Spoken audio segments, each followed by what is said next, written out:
नमस्कार मित्रों, सभी का स्वागत है आपके अपने चैनल स्वरान अकेडमी क्लासेस पर। यहाँ हम बात करेंगे उत्तर प्रदेश अटल बिहारी वाजपेयी मेडिकल यूनिवर्सिटी की साइंस सब्जेक्ट से जो क्वेश्चंस आते हैं जेएनएम की प्रवेश परीक्षा में, उसके 60 क्वेश्चंस को लेकर हम हाजिर हैं। उसका 5वां वीडियो, इसके पहले 4 वीडियो अपलोड हो चुके हैं, वो आप देख सकते हैं, चैनल पर ही मिलेंगे आपको। ये 5वां वीडियो है।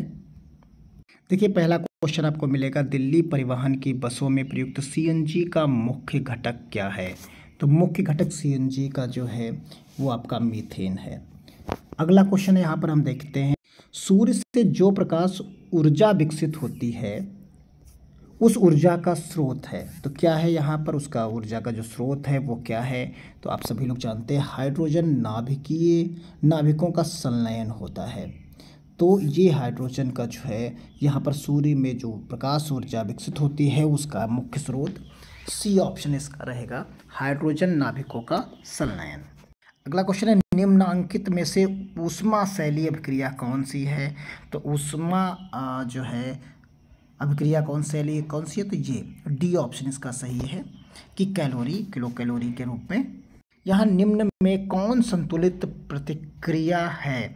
तो यहाँ पर जो अभिक्रिया जो आपको दिख रही है वो कौन सी है? तो आप देख सकते हैं जिनमें बराबर बराबर हो, एक फ्लोरीन है तो एक यहाँ पर मिल रहा है, क्लोरीन आपके 2 हैं, तो यहाँ पर क्लोरीन के कौन से हैं? 3 हैं। तो यानी यहाँ क्लोरीन एक तरफ 2 मिलेंगे, एक तरफ कितने मिल रहे हैं? 3 मिल रहे हैं। तो यानी ये बैलेंस नहीं है, तो इसीलिए ये इसका ऑप्शन ए आपका यहाँ पर सही हो जाएगा।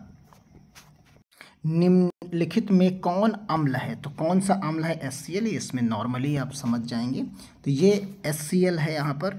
निम्नलिखित में कौन सही है? तो कौन सही है? तो इसका ऑप्शन है Na2CO3 10H2O, यानी यहाँ पर आपका ऑप्शन बी सही है। अगला अम्ल, 7वां क्वेश्चन है, अम्ल का पीएच मान कितना होता है? तो यहाँ पर आप समझते हैं डी जो प्योरली अम्ल है, तो यहाँ पर आपको ऑप्शन जो है डी मिलेगा। अम्लीय होने लगता है अम्ल, पूर्णतया जो होगा वो 14 रहेगा। आवर्त सारणी में दाईं ओर रखे गए तत्व कहलाते हैं। तो यहाँ पर जो दाईं ओर रखे जाते हैं उन्हें हम क्या कहते हैं? वो सारे के सारे लगभग अधातु होते हैं, अधातु के ऑक्साइड होते हैं। तो अधातु के ऑक्साइड कौन से होते हैं वो आप देख लीजिए यहाँ पर। तो अधातु के जो ऑक्साइड हैं वो आपको मिलेंगे अम्लीय। जो धातु के ऑक्साइड होंगे वो सब के सब क्या होंगे? वो अम्लीय होंगे। एल्युमिनियम का निष्कर्षण किस विधि के द्वारा किया जाता है? इसमें विधियाँ दी गई हैं, तो इसका ऑप्शन है विद्युत अपघटन के द्वारा। एंटीमनी है, क्या है? एंटीमनी क्या है? तो बी है, उपधातु है। स्टेनलेस स्टील किन धातुओं का मिश्र धातु है? यानी किन किन धातुओं से मिलकर बनी है स्टेनलेस स्टील? तो ए है निकेल और क्रोमियम। प्राकृतिक रबर बहुलक है, क्या है? प्राकृतिक रबर बहुलक है, तो ए ऑप्शन आकर रहेगा आइसोप्रीन। कार्बनिक यौगिक में कार्बन की संयोजकता होती है। तो आप सभी लोग जानते हैं इसका 6 होता है और इसको 2 और 4 में डिवाइड कर देते हैं। तो ऑप्शन कौन सा रहेगा इसका? बी रहेगा। अगला यहाँ पर साबुन क्या है? तो साबुन में आप देखेंगे कि ऑप्शन दिया गया सोडियम एसीटेट और फिर सोडियम एसीटेट, इस तरीके से ऑप्शंस यहाँ पर दिए गए हैं। तो इसका ऑप्शन आपका रहेगा जो है बी ऑप्शन। यहाँ जो ए ऑप्शन आपका जो है सोडियम एसीटेट साबुन है। वो कौन सा प्रक्रम है जिसके द्वारा शरीर में ऊर्जा का उत्पादन होता है? तो वो ऑप्शन ए है, श्वसन क्रिया, श्वसन के द्वारा होता है। जब प्रकाश की किरण हवा से कांच की ओर प्रवेश करती है तो मुड़ जाती है किसकी द्वारा? किसकी तरफ मुड़ जाती है? आप सभी जानते हैं कि इस तरीके से है और हमारा ये अविलंब होता है। तो यहाँ पर जब भी कोई चीज़ आती है तो वो किसकी तरफ मुड़ेगी? तो वो परावर्तन में करेगी, तो अविलंब, यानी जो अविलंब होगा उसकी तरफ जो है अविलंब के निकट की तरफ जाएगी। तो क्लियर है, आप सभी लोग जानते हैं कि ये है सीधा यहाँ पर रहता है, तो वो क्लियरिटी अविलंब के पास जाएगी, और जब उसका रेयर से डेंसर की तरफ जाएगी तो वो जो है अविलंब की परपेंडिकुलर की तरफ जाएगी, और जब डेंसर से रेयर की तरफ जाएगी तो अविलंब से दूर जाएगी। प्रकाश का वर्ण विक्षेपण किस उपकरण से संभव है? तो आप सभी लोग जानते हैं प्रिज्म से है। प्रिज्म पर जब हम प्रकाश डालते हैं तो ये कई भागों में इस तरीके से बट जाता है 7 रंगों में। इंद्रधनुष का बनना किस परिघटना पर आधारित है? तो आप सभी लोग जानते हैं वर्ण विक्षेपण। अभी इसके पहले भी वही सवाल रिलेटेड था जिसमें प्रिज्म की बात कही गई। किस तंतु में लैंगिक और अलैंगिक प्रजनन दोनों होते हैं? तो ये है हाइड्रा। अवतल लेंस का आवर्धन m बराबर होता है यहाँ पर a, यानी ऑब्जेक्ट की दूरी किसकी है? वस्तु की दूरी, वस्तु की दूरी बटे जो है आपका प्रतिबिंब की दूरी, जो प्रतिबिंब की जो है उसके बारे में। तो ये चीज़ यहाँ पर जो है रहेगी। तो प्रतिबिंब और वस्तु की जो बीच की दूरी है उसी की बात यहाँ कही गई है बटे में। एक पदार्थ को धन आवेश से आवेशित किया गया, इस आवेश में पदार्थ का द्रव्यमान क्या हो जाएगा? तो ये अंशतः घट जाएगा। ओम के नियम को परिभाषित करने में किसका मान अचर रहता है? तो अचर मान किसका रहेगा? तो यहाँ पर सी यानी ताप का मान अचर रहेगा। निम्न में से कौन लंबे विद्युत धारावाही तार के निकट चुंबकीय क्षेत्र का सही वर्णन करता है? तो चुंबकीय क्षेत्र की संकेंद्रीय क्षेत्र रेखाओं का केंद्र तार होता है। तो यहाँ पर आप देख सकते हैं ऑप्शन सी इसका सही होगा।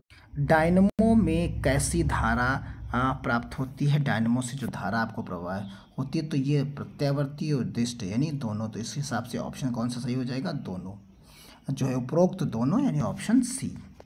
1 2 3 ओम के 3 प्रतिरोधों को श्रेणी क्रम में जोड़ने पर समतुल्य प्राप्त होगा। तो आप सभी लोग जानते हैं हम कि कैसे जोड़ते हैं, R1 + R2 प्लस R3 सीधा सीधा जोड़ देते हैं सीरीज में जब बात करते हैं R की। तो यहाँ पर कितना आएगा? 1 + 2 + 3 यानी यहाँ कितना हो जाएगा? पूरा का पूरा 6 हो जाएगा। तो ऑप्शन आपको कौन सा मिलेगा? डी। गोलीय दर्पण जिसका दृश्य क्षेत्र बहुत विस्तृत है तो वो होता है आपका उत्तल, ऑप्शन बी। वक्र के संरचनात्मक क्रियात्मक इकाई को क्या कहते हैं? तो यहाँ पर क्रियात्मक इकाई जो आपकी है उसको क्या कहा जाता है? तो ऑप्शन नेफ्रॉन कहा जाता है। लार में निम्नलिखित में से कौन एंजाइम पाए जाते हैं? तो लार में आपके कौन सा पाया जाता है? तो ये टाइलिन पाया जाता है, ऑप्शन सी। भोजन का मुख्य रूप में अवशोषण होता है, तो मुख्य रूप से अवशोषण कहाँ होता है? तो डी इलियम। मनुष्य के मस्तिष्क को कितने भागों में बांटा जा सकता है? तो ये 3 भागों में बांटा जा सकता है, ऑप्शन सी। अंतःस्रावी ग्रंथियां होती हैं, तो अंतःस्रावी जो ग्रंथियां होती हैं नलिका विहीन होती हैं, यानी ऑप्शन ए आपका सही रहेगा। लैंगर हंस की दीपिकाएं पाई जाती हैं, तो ये ऑप्शन डी है आपका अग्नाशय में। पुरुषों में यौनारंभ के लक्षण होते हैं, तो ये कब? डी ऑप्शन इनमें से सभी, यानी दाढ़ी और मूछ का उगना, कंठ का फूटना और यहाँ पर मांसपेशियों में उभार आना। द्विसंकर क्रॉस के फलस्वरूप उत्पन्न पौधों का फिनोटॉपिक अनुपात पाया होता है, अनुपात था, तो बी ऑप्शन आपको यहाँ पर रहेगा 9:3:3:1। स्त्रियों में लिंग गुणसूत्र होते हैं, तो ये ऑप्शन ए सभी लोग जानते हैं XX होता है, पुरुषों में XY होता है। मानव का उद्भव कहाँ हुआ? तो ये मानव का उद्भव कहाँ हुआ? बी अफ्रीका में। पर्यावरण मुख्य रूप से कितने घटकों का बना हुआ है? तो ये 2 घटकों का बना हुआ है, तो यहाँ पर ऑप्शन इसका क्या रहेगा? बी रहेगा। यूरो सेकंड का संबंध है किससे? तो वायु प्रदूषण से आपका संबंध है, यहाँ पर वायु प्रदूषण से इसका संबंध है। 200 सेंटीमीटर से अधिक वार्षिक वर्षा वाले क्षेत्र को कहते हैं, तो ये नम क्षेत्र कहा जाता है। पांस, मेडुला और अनुमस्तिष्क क्या है? ये तो सी है, पश्च मस्तिष्क का हिस्सा होते हैं ये। निम्नलिखित कौन सी अनैच्छिक क्रिया नहीं है? तो अनैच्छिक क्रिया कौन सी नहीं है? चबाना। लैंगिक जनन मुकुलन द्वारा होता है, तो ये ईस्ट के द्वारा होता है, ईस्ट में होता है ये, ईस्ट में अलैंगिक जनन मुकुलन द्वारा होता है। शुक्राणु का निर्माण होता है, कहाँ पर निर्माण होता है? तो आप देख लीजिए, ये वृषण में होता है। पुष्प का कौन सा भाग फल बनाता है? तो कौन सा भाग फल बनाता है यहाँ पर? तो डी ऑप्शन देख सकते हैं, अंडाशय बनाता है। लिंग गुणसूत्र का पूर्ण जोड़ा पाया जाता है, तो कहाँ पाया जाता है? तो ये सी ऑप्शन रहेगा, पुरुष और स्त्री दोनों में पाया जाता है। मानव शरीर के किसी सामान्य कोशिका में गुणसूत्रों के कितने युग्म होते हैं? तो सी आप सभी लोग जानते हैं, 23 होते हैं। निम्न में से कौन से समूहों में केवल जैव निम्नीकरण पदार्थ है? तो ये है डी आपका, केक, लकड़ी और घास। नर युग्मक और मादा युग्मक में संलयन को कहते हैं? ए ऑप्शन यहाँ पर, निषेचन। हाइड्रा में प्रजनन किस विधि से होता है? तो ये विधि देख लीजिए, जो है मुकुलन के द्वारा। इसी को घुमाकर हमने इसके पहले भी एक क्वेश्चन आपको दिया है। परागकोश में होते हैं, क्या होते हैं? डी, परागकण होते हैं। मुकुलन द्वारा अलैंगिक जनन होता है, तो यहाँ आप सभी लोग जानते हैं, अभी भी क्वेश्चन था, ईस्ट में होता है।